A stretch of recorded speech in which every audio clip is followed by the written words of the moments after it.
कवितेचं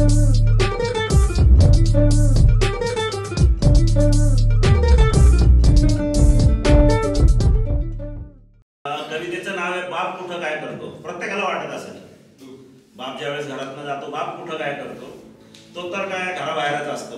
सकाळी निघतो, धक्के खात कामावर जातो, संध्याकाळी थकून घरी येतो। घरी आल्या आल्या तक्रारी ऐकतो, इतकंच। यात काय विशेष? बाप कुठं काय करतो?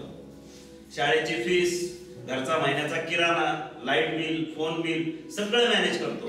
महिना अखेरीस पाय ओढत घराकडे येतो, घर चालवण्यासाठी वेळ प्रसंगी उधारी करतो, तो कशी तरी फेडतो। पण काय बाप कुठे काय करतो? मुलांच्या दुखण्या खुपण्यावर अस्वस्थ होतो, कुशीत येऊन झोपेल नसेल कदाचित, पण रात्रभर तोही जागा राहतो। म्हाताऱ्यांची आजारपणे, हॉस्पिटलचा खर्च सगळ्यांची तरतूद करतो, स्वतःची दुखणी मात्र अंगावरच काढतो। पण त्याला कोण विचारतो? कारण असंही बाप कुठे काय करतो? कुटुंबासाठी लढतो, कधी जिंकतो कधी हारतो, लढाईत झालेल्या जखमांना अलगद लपवतो, कुटुंबासमोर हसतो। पुरुष आहे ना तो, त्याला रडण्याची परवानगी कुठे? सर्व प्रसंग आनंदाने साजरे करून तो मात्र मनातच कुडतो, छा बाप कुठे काय करतो। ही झाली बाप कुठे काय करतो याची होते। आता दुसरी कविता म्हणा किंवा वाचून दाखवतोय, जस्ट ऐका फक्त।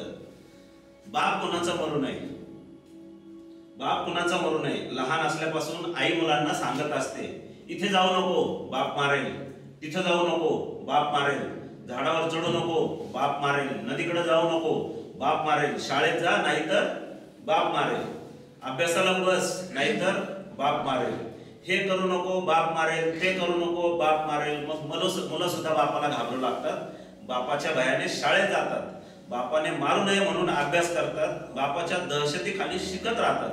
हळूहळू मुलं बापाकडे दुर्लक्ष करून आईवरच प्रेम करू लागतात।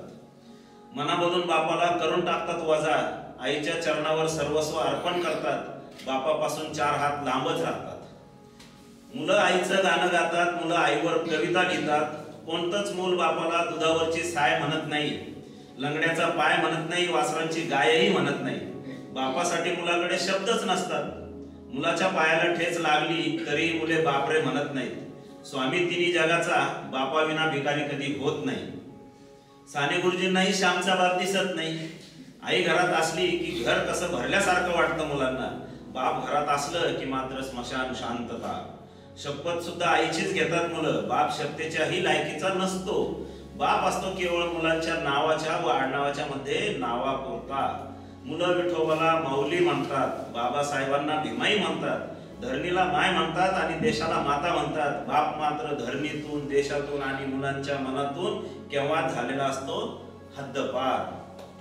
बाप असतो कठोर, काळीज नसलेला, निर्दयी मारकुटा। बाप असतो मुलांच्या स्वप्नात येणारा बाबुलबुवा। बाप म्हणजे केवळ पैसे कमवण्याचं यंत्र, तेवढं काम त्याने केलं की त्याचं कर्तृत्व संपलं। असं असूनही बाप मेल्यावर मुलांच्या छातीत धडकी का भरते? का बरसतो मुलांच्या डोळ्यातून पाऊस? का वाटतं मुलांना पायाखालची जमीन सरकल्यासारखं? का वाटतं मुलांना की आपण बेवारस झाल्यासारखं? का हंबरतात मुलं बाप मेल्यावर? का मुलं घाबरतात बाप मेल्यावर? कथा कादंबऱ्या आणि कवितेत कधीही नसलेला हा पत्थरदिल बाप प्रत्यक्षात जेव्हा नसलेला होतो, तेव्हा का वाटतं मुलांना की बाप कुणाचा मरू नये, बाप कुणाचा मरू नये।